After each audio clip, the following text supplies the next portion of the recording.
kita baca kitab Fathul Mu'in kita.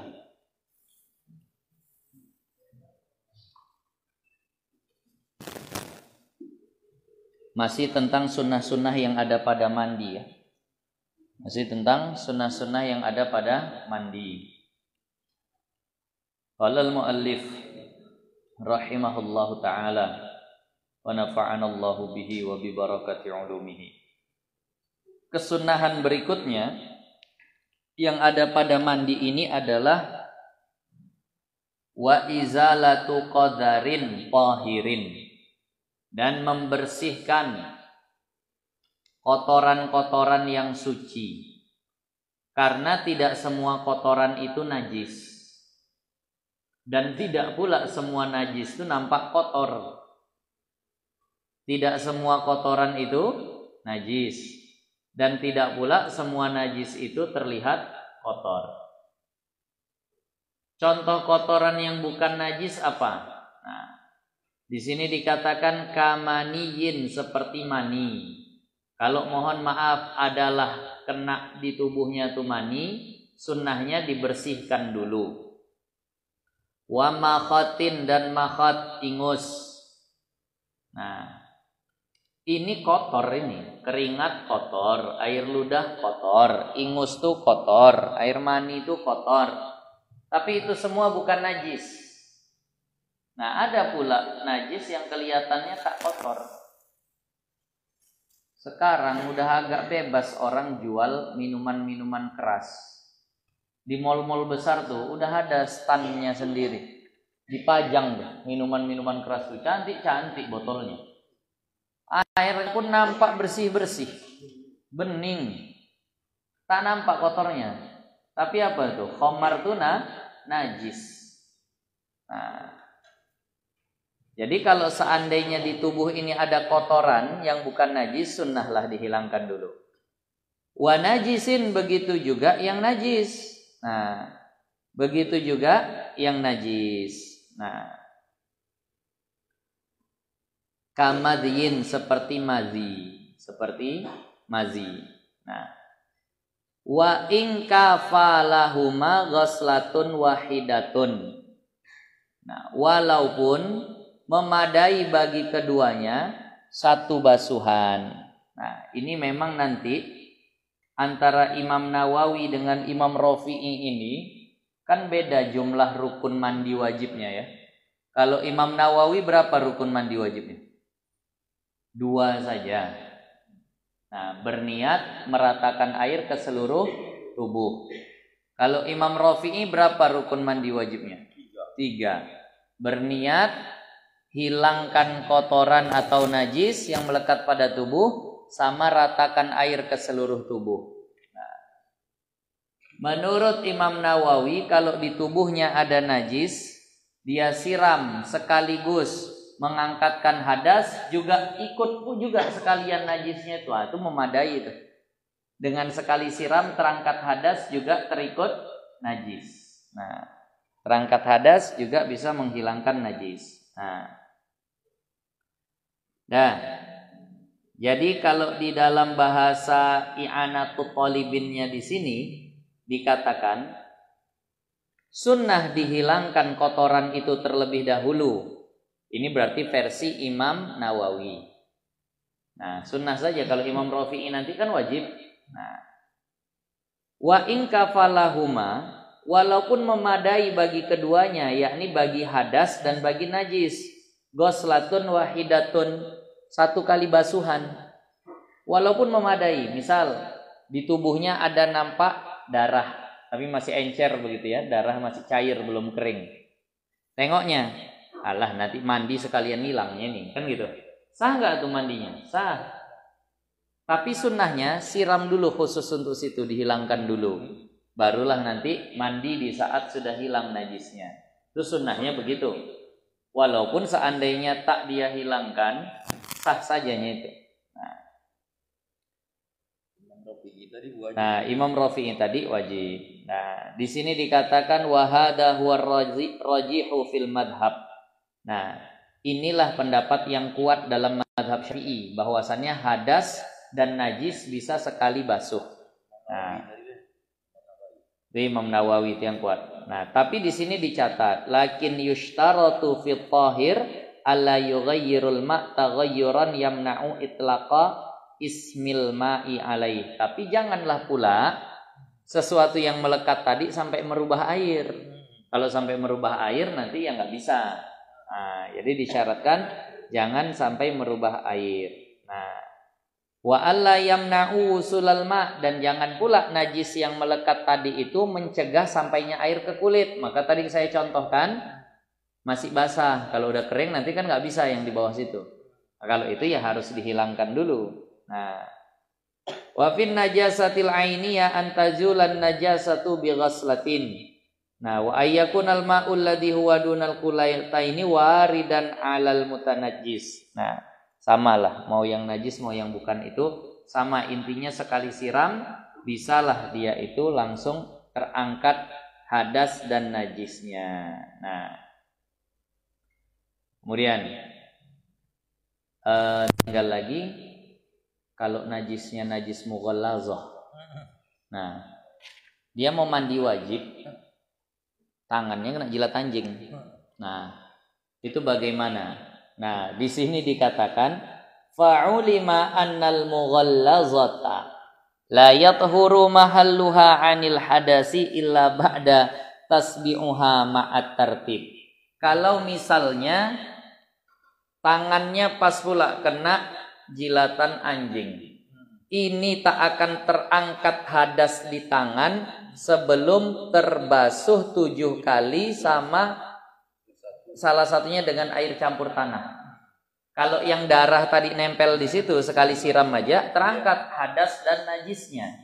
Tapi kalau najisnya najis mughallazah disiram belum terangkat. Hadas belum, najis juga belum. Nah, tapi kalau misalnya sudah ke-6 kali, tinggal kali yang ke-7. Nah, kali yang ke-7 itu begitu tersiram, terangkatlah najis juga hadasnya. Nah, itu tadi. Nah, jadi ini kalau untuk najis mughallazah ya. Najis mughallazah ini harus suci dulu lah tuh. Nah, harus ada dikasih basuhan 7 kali sama dikasih tanah salah satunya. Itu yang berikutnya kesunahan dalam mandi. Nah, jadi ini sebenarnya sekaligus untuk memperhatikan mana-mana kulit yang masih mungkin terlapis, yang pakai Hansaplast, pakai plaster, dibuka dulu sebelum mandi.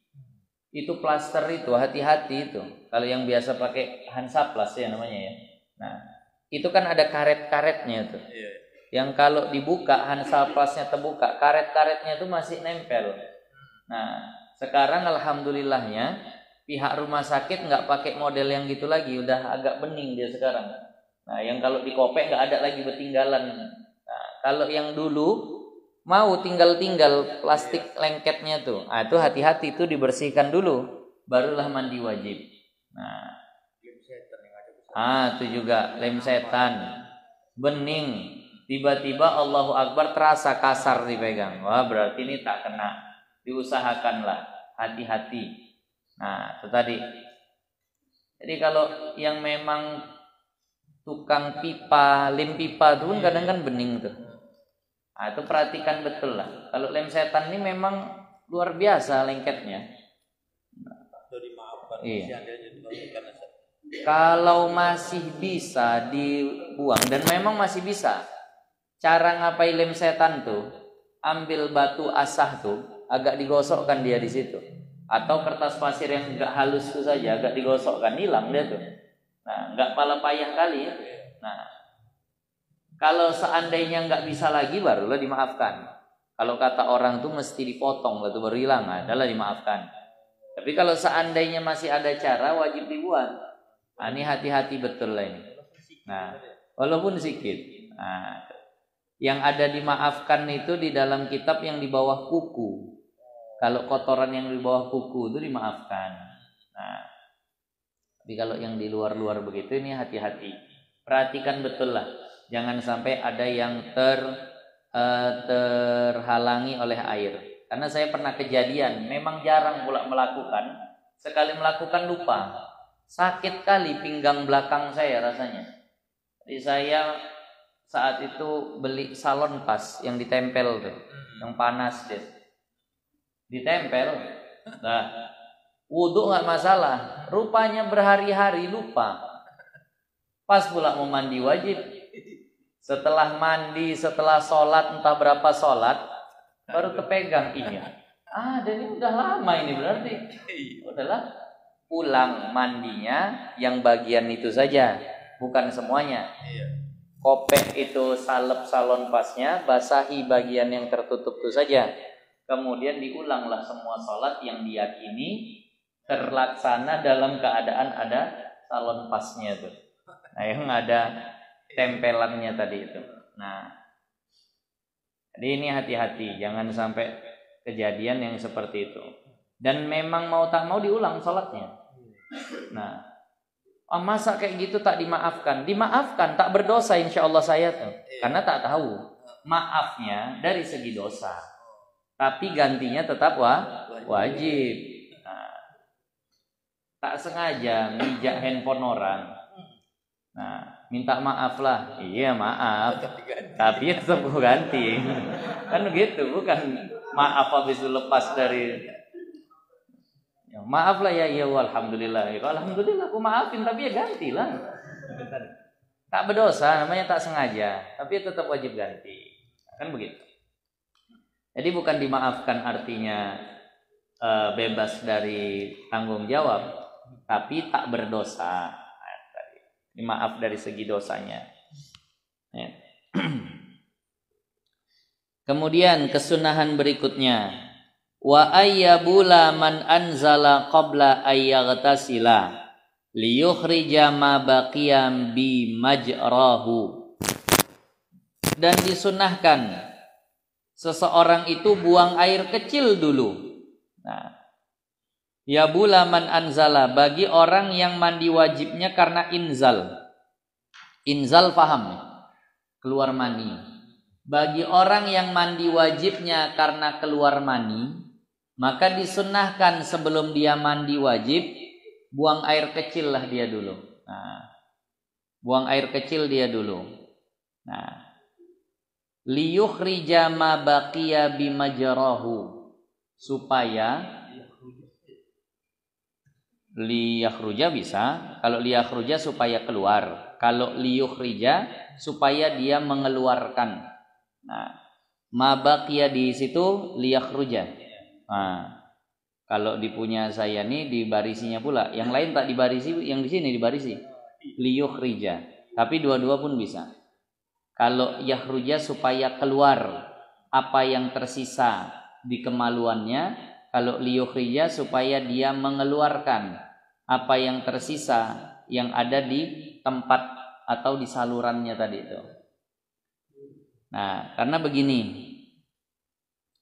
kalau seandainya ada orang dia inzal, keluar mani, langsung dia mandi. Habis mandi, pas dielapnya badannya pakai anduk, agak ditekannya lah kemaluannya tadi, zakarnya, keluar lagi putih sisa maninya.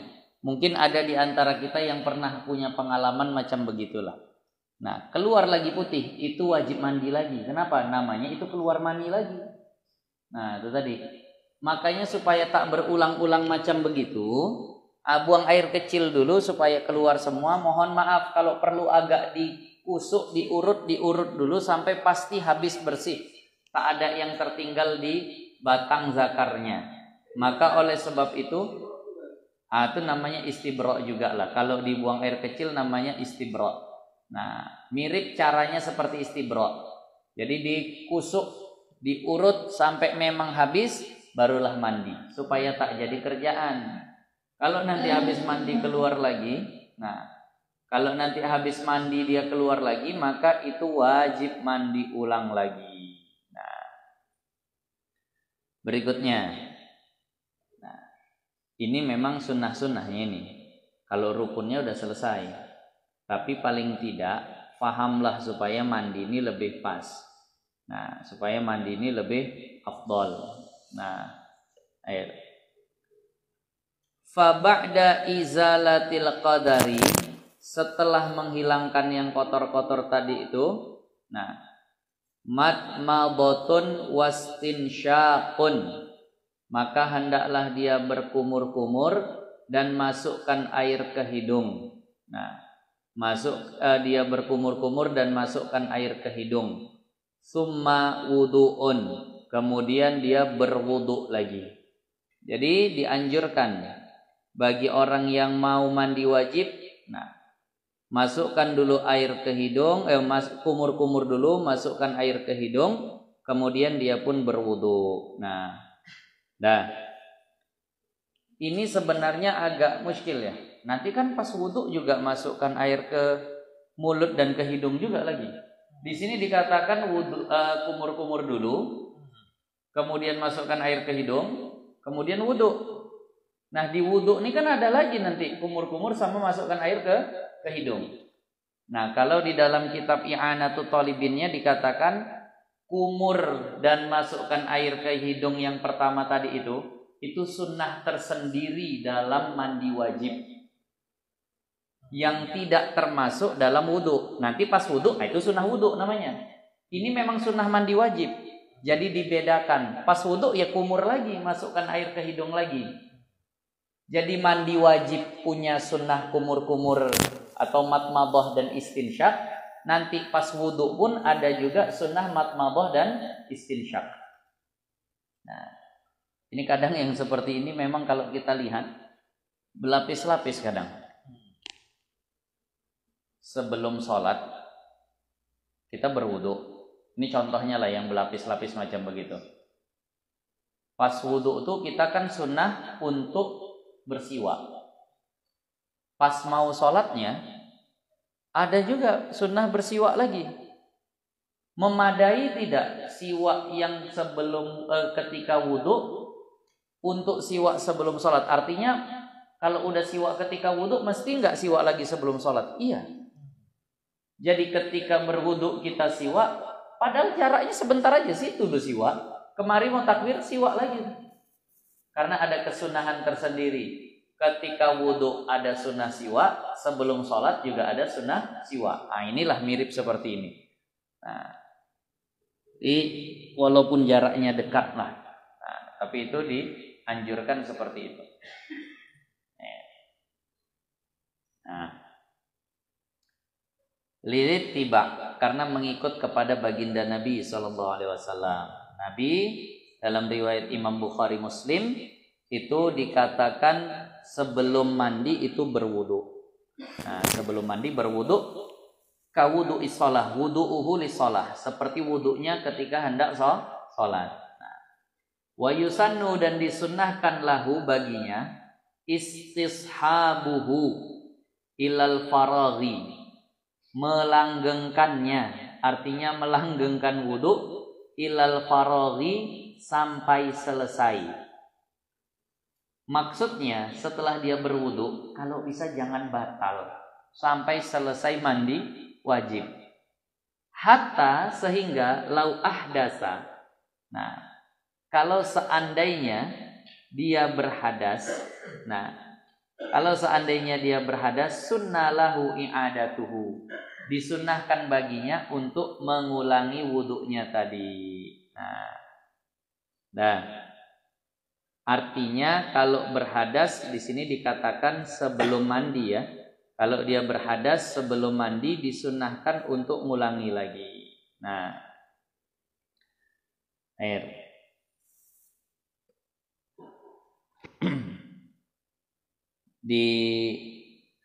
Memang untuk masalah wudu ini sering ditanyakan orang ini. Kalau udah mandi wajib, mesti nggak sebelum kita sholat itu wudu lagi? Ini harus pandai-pandai lah jawabnya. Harus pandai-pandai jawabnya.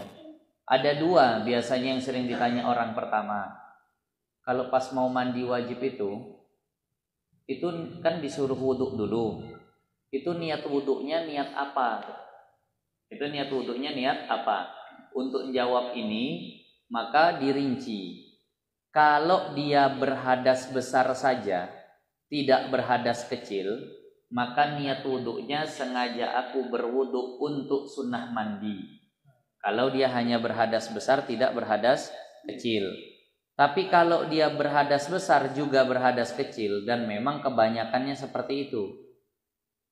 Kasus berhadas besar tak berhadas kecil itu biasanya yang dicontohkan orang tidur duduk kemudian junub, mimpi basah. Nah, tidur duduk tak membatalkan. Tapi biasanya kebanyakan itu ya berhadas besar sekaligus berhadas kecil. Jima, hubungan suami istri, kan sentuhan kulit, berhadas kecil juga. Tidur berbaring, mimpi basah, tidur berbaring itu membatalkan wudhu, berhadas kecil juga. Nah, haid, nifas, yaitu keluar sesuatu dari dua jalan, berhadas kecil juga. Maka biasanya digambarkan ada orang lagi duduk melihat kepada sesuatu yang membangkitkan syahwat, lalu inzal, keluar mani. Nah, itulah berhadas besar, tidak berhadas kecil. Tapi kan jarang. Kalau seandainya seperti itu kasusnya, maka nanti wudhunya sengaja aku berwudhu untuk sunnah mandi. Nah, itu. Tapi kalau seandainya hadas besarnya juga disertai dengan hadas kecil, ya wudhunya sengaja aku berwudhu untuk mengangkat hadas. Begitulah niatnya. Sengaja aku berwudhu untuk mengangkat hadas. Lalu yang sering ditanyakan kedua, apakah setelah mandi itu nanti ketika mau sholat harus wudhu lagi? Dirinci juga. Sebenarnya hadas kecil itu otomatis terangkat ketika hadas besar terangkat. Dengan catatan di tengah-tengah mandinya jangan terjadi perkara yang membatalkan wudhu. Kalau memang bisa dijaga dari awal mandi sengaja aku mandi wajib sampai akhir tak terjadi perkara yang membatalkan wudhu, tidak buang angin, tidak buang air kecil atau besar, tidak menyentuh kemaluan, maka ini kalau seandainya dia habis mandi wajib langsung sholat, ini memadai, boleh. Tapi kalau di tengah-tengah mandi wajibnya terjadi perkara yang membatalkan wudhu, dan memang biasanya terjadi, kan kemaluan kalau tak disentuh khawatir kita tak rata, maka akhirnya disentuh kemaluan batal. Atau yang namanya udah kena kamar mandi, udah disiram badan, mulai terasa hendak buang air kecil. Buang air kecil berarti di tengah-tengah mandi terjadi perkara yang membatalkan wudhu, maka sebelum dia sholat wajib dia wudhu lagi. Nah, ini harus pandai-pandai lah jelaskannya. Nah, harus pandai-pandai jelaskannya. Nah, berikutnya waza'ama. Nah, waza'amul mahamili ikhtisasuhu bil ghusli wajibi dhaifun. Di situ ikhtisasahu atau ikhtisasuhu? Ikhtisasahu, ya, itu yang lebih tepat. Ikhtisasahu bil ghusli wajibi dhaifun. Di sini dibarisi tapi tak cocok saya rasa baris. Dan dugaan Imam Mahamili bahwasannya, sunnahnya Muhamili, disunnahkannya wudhu sebelum mandi ini hanya untuk mandi wajib saja. Ini pendapat lemah. Ini pendapat lemah. Nah, pendapat lemah ini ya bukan berarti mutlak tertolak, tapi bagusnya ikut pendapat yang kuat. Nah, ikut pendapat yang kuat. Ya sebenarnya kalau kita belajar banyak pendapat, kita bisa agak lebih fleksibel dalam berfatwa sesuai keadaan orangnya. Karena kalau kaku kali pun terkadang terkesan Islam nih berat, Islam nih sulit, Islam nih payah. Nah, banyak memang begini. Selagi masih bisa kita pilihkan yang kuatlah pakai. Tapi kalau memang harus ikut yang lemah juga, ya udah, selama masih ada ulama yang berpandangan seperti itu tak masalah. Nah, Apalagi pendapat lemahnya itu untuk meningkatkan amal, bagus itu. Dia berpegang kepada pendapat lemah, tapi tujuannya untuk menambah amal. Tapi kalau tujuannya untuk nurunkan amal, tak bagus. Contohnya nih waktu ibadah kurban. Pendapat kuat itu kan bolehnya kurban pakai unta, lembu, kambing. Itulah yang kuat.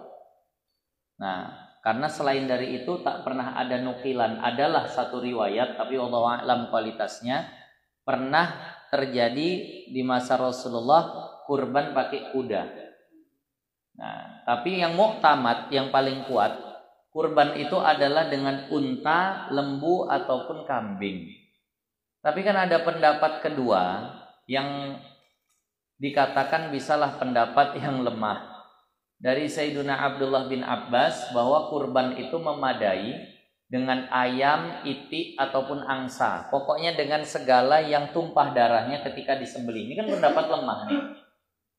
Tapi kalau orang fakir miskin yang mau ngamalin, kita dukung. Kenapa? Karena niatnya menambah amal. Seharusnya tak kurban jadi kurban. Tapi kalau seandainya orang kaya yang mau ngamalin, kita larang. Kenapa? Karena seharusnya kambing jadi ayam. Nah, jadi menyikapi pendapat lemah nih jangan seolah yang ngomong nih orang-orang lemah, yang ngomong ulama juga. Nah, tadi kita hargai itu. Kita jangan kayak orang Salafi Wahabi yang menganggap bukan hanya pendapat ulama lemah, hadis lemah, hadis dhaif, mereka anggap tuh macam hadis palsu, macam bukan hadis. Nah, nanti kita bacakan, oh ini ada hadisnya begini, oh tuh dhaif tuh. Terus kalau dhaif gimana? Oh nggak bisa dipakai. Apa memang betul bahwa semua hadis dhaif tak boleh dipakai? Ternyata ulama pakar hadisnya Imam Nawawi itu mengatakan hadis dhaif boleh dipakai untuk manakib, untuk fadilah amal, untuk hal-hal yang sifatnya targhib wa tarhib, motivasi dan ancaman boleh. Lah ulama hadisnya bilang boleh. Ini ulama yang entah bagaimana kapasitasnya hadis dhaif itu langsung macamnya ditolak. Enggak seperti itu menyikapinya. Nah, sekarang nih zaman kita nih udah parah nih. Banyak yang ngaku-ngaku sudah bisa berfatwa. Udah banyak lepas, enggak pegang kitab lagi. Al-Quran hadis sudah langsung ngajinya. Nah, ini jangan sampai anak kita pahamnya macam begitu, cara beragamanya salah. Cara beragamanya salah.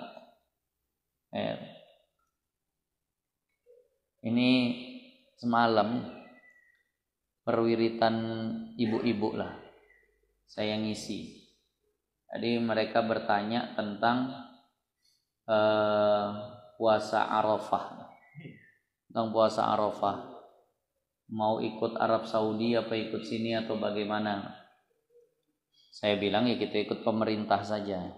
Nah, jadi ada seorang ibu bilang gini lah Ustaz, kita kan dikasih akal sama Allah. Kita kan dikasih akal sama Allah. Kita bisa berpikir secara logis. Kita nih kan lebih dulu dari Arab waktunya. Masa di Arab sana sudah raya, di kita belum raya. Nah, raya haji kan sana dulu. Nah, masa di kita belum raya, malah kita puasa lagi. Kan logikanya begitu. Nah, seolah waktu saya ngomong tuh kesannya jadi saya tak pakai logika, tak pakai akal. Karena bahasanya langsung begitu. Nah, jadi saya bilang, nah Bu, bulan Muharram, bulan Zulhijjah itu namanya bulan apa Bu? Bulan Qamariyah. Qamar itu artinya apa Bu? Bulan. Kalau jam 4, jam 5 sore, jam 6 sore itu pakai matahari. Tapi kalau bulan menentukan 1 Syawal, 1 Ramadan itu lihat bulan. kalau mataharinya kita duluan, tapi kalau bulannya ibu sudah pernah berpikir menggunakan akal itu tadi, mengetahui kalau bulan itu gimana pergerakannya, apakah pasti kita duluan. Nah, tadi. Jadi ini tadi lah, banyak yang bahasanya seperti itu, belum sampai tapi sudah merasa sampai, belum paham tapi sudah merasa paham. Nah, tapi untungnya alhamdulillah ya namanya ibu-ibu perwiritan, gampang diarahkan. Jadi tak juga langsung bersikukuh. Jadi saya bilang, ya karena memang di kita belum nampak, macam mana pula ditetapkan 1 Zulhijjah. Nah, ya jadi 30 Zulqa'dah lah dia. Nah, tapi Ustaz ada yang udah raya begini segala macam. Landasan rayanya apa? Karena menurut hisabnya, nah kalau menurut hisab kita hargai karena itu memang diakui juga dalam mazhab Syafi'i. Boleh bagi hasib artinya orang yang pandai menghitung ilmu falak untuk berpegang terhadap hasil hisabnya, itu boleh, ada di dalam kitab-kitab mazhab Syafi'i dikatakan seperti itu. Nah, tapi kalau panduannya, pegangannya karena kita 4 jam lebih dulu dari Arab Saudi, ya itu nggak bisa diterima seperti itu saya bilang. Nah, jadi tadi tergantung landasannya apa. Kalau landasannya hisab, nah itu benar. Tapi kalau landasannya logika yang salah, nah ini mau pakai logika ternyata logikanya salah. Nah, itu tadi. Nah, ini seliuran ini di WA, di Facebook tentang masalah ikut Arab Saudi atau ikut MUI. Sekarang orang sekarang luar biasa. Saya dapat WA. Nah, dari salah satu jamaah lah, Ustadz, kita hari rayanya hari apa? Kalau dia nanya gitu aja selesai. Tapi lanjutannya, kalau dia nanya gitu kan kita enak ya. Dia tinggal bilang, dah hari Minggu. Tapi habis dia nanya begitu, kita hari raya hari apa? Arab Saudi memutuskan hari raya itu hari Sabtu. Nah, pemerintah kita memutuskan hari raya hari Minggu. Nah, memang pemerintah kita ini anti Islam. Wah, dibuatnya begitu jadi payah kita jawabnya. Kita tahu pemerintah kita ini anti Islam lah. Saya mau jawab kesannya belai pemerintah yang dia tak suka. Nanti dia tak suka jadi sama kita. Kalau dia cuma nanya gitu aja kan ringan kita jawabnya, ya udah. Nah, jadi dengan ada kata itu, dia sudah menggiring opini saya supaya ikut sama Arab Saudi. Nah, saya bilang akhirnya, saya tak pandai ilmu falak, saya ikut yang pandai lah. Yang pandai itu Badan Hisab dan Ru'yah MUI. Udahlah saya ikut mereka saja. Nah, saya tak ikut Arab Saudi karena saya tinggal di Indonesia, saya bilang gitu saja. Nah, jadi janganlah bahasanya membahas sesuatu yang bukan ranah kita. Tak ngerti ilmu falak sedikit pun. Nah, mungkin kitab ilmu falak tuh megang pun tak pernah. Langsung nah, yang bulan, yang matahari langsung mau dikuasai sekalian. Dah, serahkan sama orang yang ahlinya lah. Di Kuala Tanjung ini hari apa rayanya? Hari Ahad, hari Minggu. Wah, si Indonesia lah Kuala Tanjung. Tapi kalau ada yang lebih dahulu dengan alasan hisab, itu benar, itu boleh. Nah, orang Muhammadiyah hari Sabtu, karena mereka berpegang kepada hisab. Ya. Kemudian tentang masalah puasa Arafahnya, boleh nggak puasa Arafah itu? Ya boleh, silahkan. Puasa Arafah itu bukan karena wukufnya orang di Arafah, tapi karena tanggal 9 Zulhijjahnya. Itulah yang kita pegangi. Hari Sabtu tanggal berapa di sini? 9 Zulhijjah. Ya udah, puasa Arafah lah kita. Oh, tapi orang wukufnya di hari Jumat. Karena menurut madhab kita, puasa Arafah itu di tanggal 9. Bukan karena wukufnya. Almarhum Tuan Guru Hafiz Yazid dulu pernah bilang, kalaulah seandainya Mekah itu dikuasai musuh Islam, lalu tak boleh orang naik haji, Tak ada orang wukuf di Arafah. Apakah kira-kira bisa yang seperti itu? Itu sering beliau sampaikan lah, karena udah ada entah 3 atau 2 kali lah itu kejadian kita macam begini nih. Nah, dulu itu sandaran kepada beliau. Nah, lalu tapi saya belum cek ya. Ada postingan dari guru saya, Ustadz Zulfan. Beliau katakan, puasa sama haji itu duluan puasa syariatnya. Berarti udah duluan orang puasa sebelum ada wukuf di Arafah. Nah, jadi macam mana lagi mau dicocokkan dengan wukuf? Dicocokkan dengan tanggal lah itu tadi. Nah, bukan karena wukuf di Arafahnya. Nah, adapun di luar mazhab lain ya ikut mazhab kita lah, kita tak usah ikut mazhab yang di luar kita. Nah, jadi kita balik lagi ke kitab kita. Ini yang dikatakan oleh Imam Muhamili, bahwasannya wudu itu hanya khusus untuk mandi wajib, ini lemah.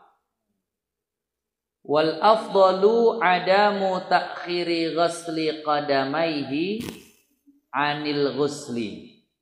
Dan yang afdal, janganlah dia tunda basuhan kaki, basuhan kedua kakinya dalam berwudu daripada mandi. Artinya begini, ada pendapat basuh wajah, basuh tangan, usap kepala, mandi dulu, baru nanti terakhir siram kaki untuk wudu yang tadi. Nah, itu tidak. Yang afdal itu udah siram kaki dulu barulah mandi. Nah, jadi jangan diakhirkan. Itu tadi. Nah, jadi ada memang hadis yang seperti itu, tapi nanti banyak lah. Nah, jadi kata di sini di dalam hadisnya, tawadda'a wudu'ahu lis-salati ghaira ghasli qadamaihi. Rasulullah itu berwudu, nah sebelum mandi tadi itu dengan membasuh selain 2 kakinya, artinya kedua kakinya nanti disusul. Nah, ini nanti akan banyak diterangkan oleh ulama-ulama yang lain. Nah, Kamal sarraha fi raudhah, sebagaimana ini pendapat bahwasannya jangan ditunda basuhan kakinya ini, itu tertulis dalam kitab Raudhatul Talibin. Wa in sabata takhiruhuma fil Bukhari, walaupun ada pentakhirnya atau anjuran mentakhirnya di dalam kitab Imam Bukhari, tapi saya belum baca tentang syarahan hadisnya. Nah, kemudian,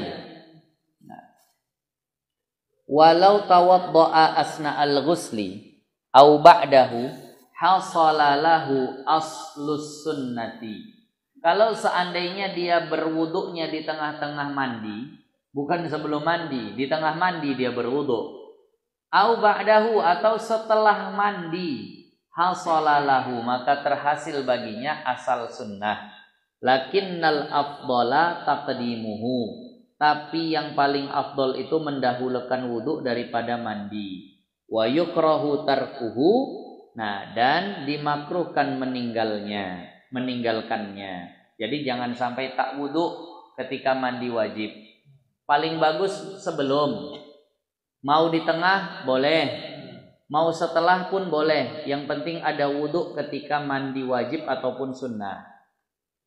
Nah, ini tadi yang kita bahas. Wa yanwi bihi sunnatal ghusli, dan dia berniat dalam wuduknya tadi itu untuk sunnah mandi. In tajarradat janabatuhu anil asghari, kalau bahasa kita terlepas hadas besarnya dari hadas kecil. Kalau hadas besarnya tidak mengandung hadas kecil, maka niat wuduknya sunnatal ghusli, untuk sunnah mandi. Wa illa, jika tidak, artinya kalau hadas besarnya mengandung hadas kecil, nah nawa bihi raf'al hadasil asghari, maka dia berniat dalam wuduknya untuk mengangkat hadas kecil au nahwihi, ataupun yang semisalnya. Nah, khurujan, supaya keluar min khilafi mujibihi. Nah, dari pendapat yang berselisih atau menyelisihi tentang wajibnya. Nah, al-qaili bi adamil indiraj. Untuk yang mengatakan tidak masuk hadas kecil dalam hadas besar. Harus sendiri-sendiri. Gak bisa hadas besar terangkat otomatis terangkat hadas kecil, gak bisa. Kan ada pendapat seperti itu. Maka supaya keluar dari pendapat seperti itu, ya udah tetap wajib wudu juga. Nah, atau tetap dia sunnah berwudu juga. Walau terakhir ya sampai titiknya. Walau ahdasa ba'da irtifa'i janabati. Kalau seandainya dia berhadas setelah terangkat hadas besar atau junub, a'dha'il wudu'i dari anggota wudu'nya, lazimahul wudu'u murattaban bin niyati. Wajiblah dia berwudu murattaban secara tertib dengan niat. Nah, maksudnya ada orang